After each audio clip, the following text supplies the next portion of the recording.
Il-President ta' Malta George Vella nnota li bejn Malta u l-Kroazja hemm il-potenzjal fl-oqsma tan-negozju u l-kummerċ, fl-inġinerija, fit-taħriġ, fl-edukazzjoni, fl-affarijiet marittimi u fit-turiżmu fost oħrajn.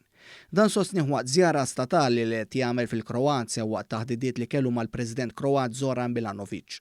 Fl-indirizz tiegħu waqt konferenza stampa konġunta fit-tmiem laqgħa kordjali ħafna, Dr. George Vella qal li matul is-snin anki permezz ta' sħubija tagħhom fl-Unjoni Ewropea, Malta u l-Kroazja stabilixxew relazzjoni b'saħħitha ħafna li waslet għal progress għaż-żewġ pajjiżi fl-oqsma politiċi, ekonomiċi u kulturali.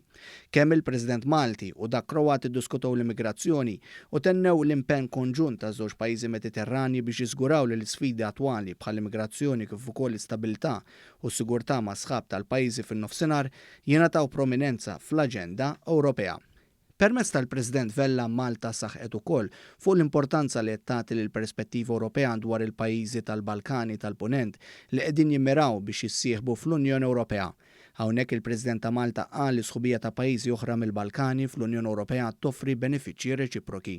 Min-naħa tiegħu il-President Kroat li kien mistieden minn dak Malti biex jagħmel żjara statali f'Malta fil-futur qrib tenna d-determinazzjoni tal-Kroazja li tkompli tiżviluppa l-kooperazzjoni ma' Malta u qal li Malta hija pajjiż Mediterranju uniku li preżenta diversi opportunitajiet.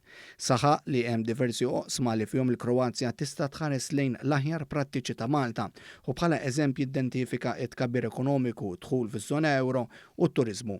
F'Zagreb il-President ta' Malta u dak Kroat imbagħad poġġew kruna tal-fjuri fuq il-mafkar Voice of the Croatian Victims Wall of Pain fiċ-ċimiterju ta' Mirogoj. Jakkumpanjaw il-President ta' Malta u s-Sinjura Mirjam Vella hemm il-Ministru għall-Ugwaljanza, r-Riċerka u l-Innovazzjoni Owen Bonnici u l-Ambaxxatur Malti għall-Kroazja John Spiteri.